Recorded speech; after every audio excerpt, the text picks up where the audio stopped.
Ok, está bien.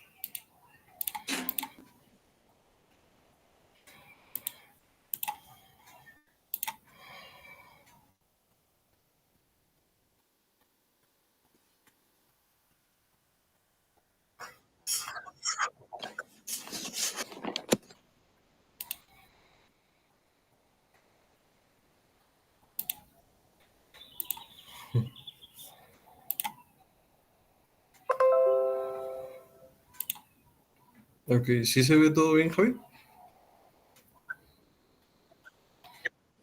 Va, Yo sí veo bien. entonces empezamos. Buenos días. Nosotros somos David Villalobos Ángel y Durán Alfaro Javier. Les vamos a hablar de componentes de fibra óptica pasiva. Nuestro asesor es el doctor Héctor Santiago Hernández. Ok, este es nuestro índice. Vamos a hablar un poco de multiplexores, conectores, acopladores, controladores, combinadores y rejillas de Bragg. Desde la invención del teléfono, el ser humano ha adquirido una necesidad muy grande por la comunicación a grandes distancias y aparte en lugares que no es muy accesible, pues, para meter la telecomunicación. Por eso, desde que se inventó la fibra óptica, todo eso cambió drásticamente por sus muchas ventajas ante la tecnología eléctrica y electrónica. Estos tres personajes, estos tres hombres, son los que nos proporcionaron la fibra óptica. Sin ellos, ahorita no la tuviéramos. Está Harold Hopkins y Nadine, Narinder Singh Kapani.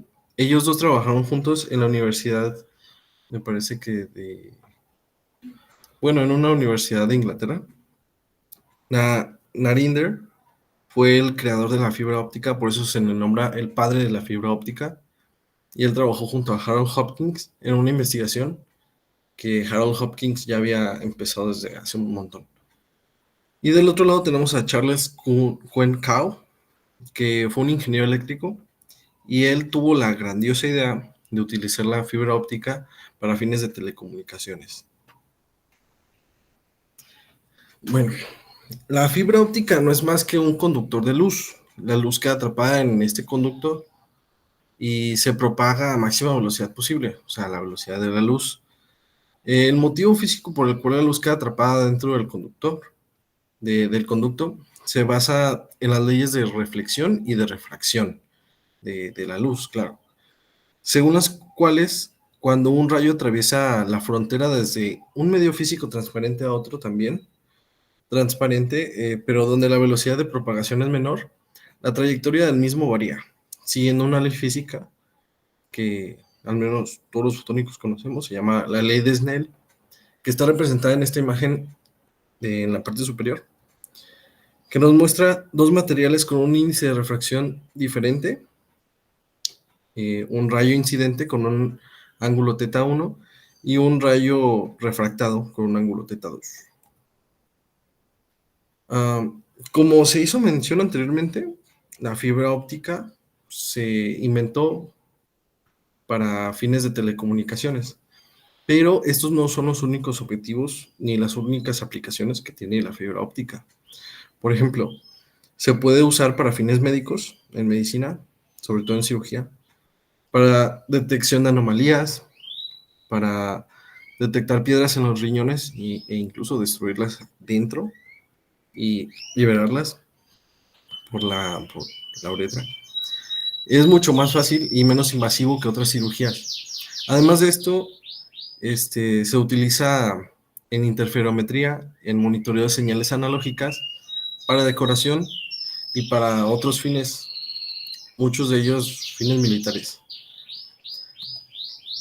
Bien, una red pasiva no utiliza equipos o componentes con alimentación eléctrica para obtener la señal de un lugar a otro. Una red activa utiliza equipos o componentes con alimentación eléctrica para dirigir la señal de un lugar a otro. Esto quiere decir que una fibra óptica pasiva, pues simple y sencillamente no necesita de elementos eléctricos o electrónicos para poder mandar su señal a el lugar de destino. Bien, ahora mi compañero Javier, nos va a hacer mención de algunos otros temas. Bueno, vamos a hablar de algunos multiplexores de fibra. Empezando por el multiplexor de fibra que es utilizado en telecomunicaciones y redes de datos. Este combina múltiples señales ópticas con una sola fibra óptica o separa señales en múltiples canales. Importante para aumentar la transmisión de datos, y se clasifican principalmente en dos tipos, que son los de divisor de longitud de onda y por división de tiempo, que vamos a ver más adelante. Bueno, tenemos el multiplexor eléctrico, que es el funcionamiento es básicamente que un número como señal, se manda como señal de entrada, son combinados eléctricamente y la señal resultante controla un transductor óptico. Es más económico y menos complejo que el divisor de amplitud de onda, y es más recomendable por sus suscriptores a línea de red debido a la mayor flexibilidad dada por la expansión gradual en redes instaladas. Tenemos el división de longitud de onda, que como ya lo mencionábamos antes, es uno de los multiplexores de fibra, y este es la transmisión simultánea de varias señales en una onda óptica guiada en diferentes amplitudes. Actualmente la mayoría de las conexiones de fibras ópticas consisten en pares de fibras y se encargan de transmitir y recibir. Los valores estándar de información comúnmente son de 2.5 gigabit por segundo, y también hay sistemas disponibles de 10 gigabit por segundo.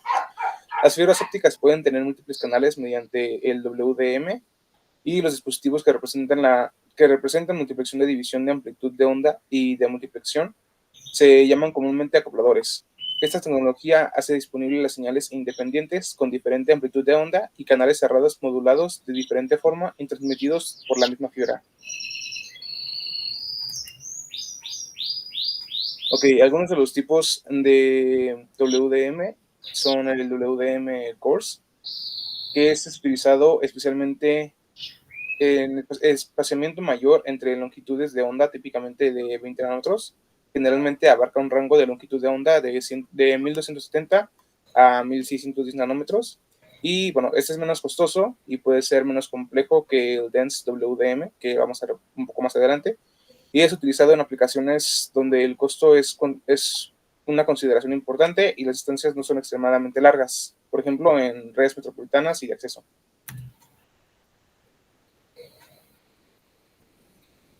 Y bueno, aquí tenemos el WDM denso, que lo vimos en la anterior diapositiva, que utiliza un espaciamiento mucho menor entre las longitudes de onda, a menudo de 0.8 nanómetros a 100 GHz o incluso menos. Y este permite la transmisión de canales en el mismo rango de longitud de onda, típicamente de 1525 a 1565 nanómetros, y a veces de 1570 a 1610. Este es más costoso y complejo, pero soporta distancias mucho más largas y tiene una mayor capacidad de transmisión, comúnmente utilizado en redes de largo alcance y de alta capacidad, como en backbone de Internet. Y bueno, después tenemos el multiplexor óptico, que se combina múltiples señales ópticas en diferentes longitudes de onda en una única fibra, y el de multiplexor óptico, que este es lo que hace es separar las señales combinadas en sus respectivas longitudes de onda al final de cada transmisión.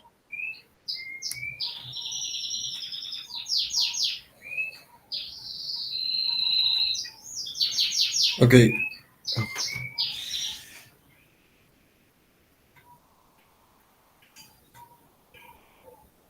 Ok, tenemos aquí algunos componentes que son fuentes de luz, que son láseres de longitud de onda precisa que emiten la luz en diferentes longitudes de onda, filtros ópticos, que son dispositivos que permiten o bloquean ciertas longitudes de onda, divisores ópticos, que son los componentes pasivos que dividen o combinan las señales ópticas, amplificadores ópticos, que son utilizados para amplificar las señales ópticas sin necesidad de convertirlas a señales eléctricas, y los amplificadores de fibra dopada con herbio, que son comúnmente utilizadas en DWDM.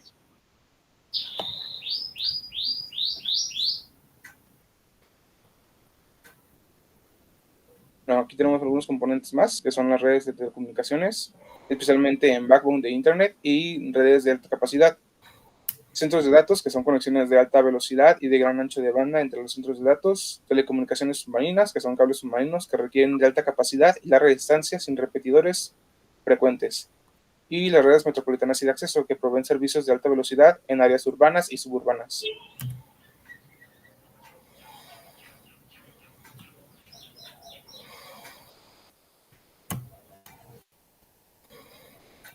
Bueno, aquí otro de los multiplexores que se mencionó anteriormente, que es el multiplexor por división de tiempo. Este permite la transmisión de señales a través de un solo canal, dividiendo el tiempo en intervalos o slots, y funciona básicamente asignando intervalos de tiempo discretos a señales transmitidas por el canal durante ese intervalo. Cada señal tiene acceso exclusivo al canal.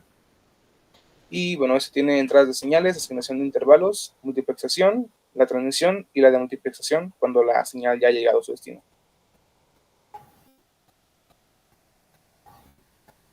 Y por último tenemos los conectores. Estos nos permiten una unión y desconexión de fibras ópticas con mínima pérdida de señales y alta precisión. Aquí a la derecha podemos ver algunos ejemplos que son el LC, que significa Lucent Connector, que es de tamaño pequeño. El mecanismo que tiene es empuje-tirón y tiene alta densidad de empaquetamiento.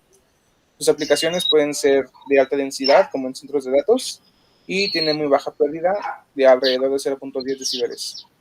Después podemos ver el conector SC,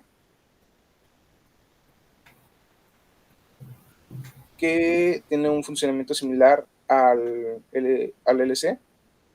Tenemos el conector FC, que significa Product Connector, que tiene un mecanismo de rosca, tiene alta precisión de alineación y sus aplicaciones son frecuentemente usados en aplicaciones de alta vibración y alta precisión como en instrumentación. Y tiene una pérdida de inserción similar al SC y al ST. Y tenemos por último el ST, que significa Straight Tip, que también tiene una forma redonda y tiene un mecanismo de bayoneta para una conexión más segura, utilizado en aplicaciones de instalaciones de redes empresariales y telecomunicaciones, y su pérdida es más o menos alrededor de 0.25 decibeles.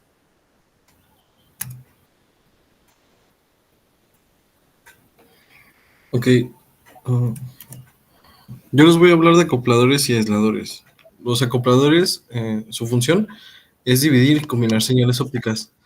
Hay de tipo 2x2 y 2x1, 1x2, perdón, entre otros. Sus usos suelen ser en redes pasivas, redes ópticas pasivas.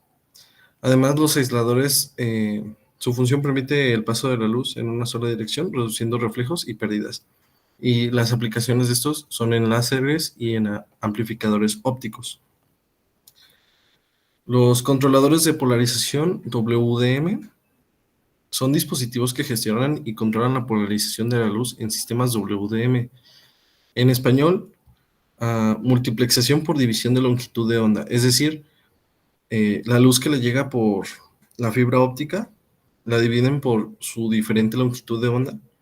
Entonces, cada longitud de onda tiene una diferente información. La función de estos es mejorar la calidad de la señal, reducen la interferencia entre canales y sus aplicaciones son en redes de alta capacidad y de larga distancia. Combinadores. La descripción de este dispositivo es que combinan múltiples señales ópticas en una sola fibra. Además de que, bueno, dependiendo de cómo se vea, las unen y las dividen. Hay de tipos de combinadores por fusión y combinadores de haz. Su uso es para aumentar la capacidad de transmisión e integración de múltiples fuentes de luz. Rejillas de Bragg. Una rejilla de Bragg de fibra FBG es un trozo de fibra con una modulación de índice de refracción dentro de su núcleo. Es decir, son varias rejas dentro del núcleo de la fibra óptica con un diferente índice de refracción. Esto con el fin de de reflejar, perdón, las señales que coincidan con ese índice de refracción. Usualmente va escalonado, digamos, de 62 o 63 hasta 72. Y es como un filtro. Se utiliza sobre todo para filtrar señales, estabilización de láseres y sensado óptico. Y sus aplicaciones son en telecomunicaciones, sensores de deformación y de temperatura. Pues esto es todo. Muchísimas gracias por su atención. Esperemos que haya sido de su agrado.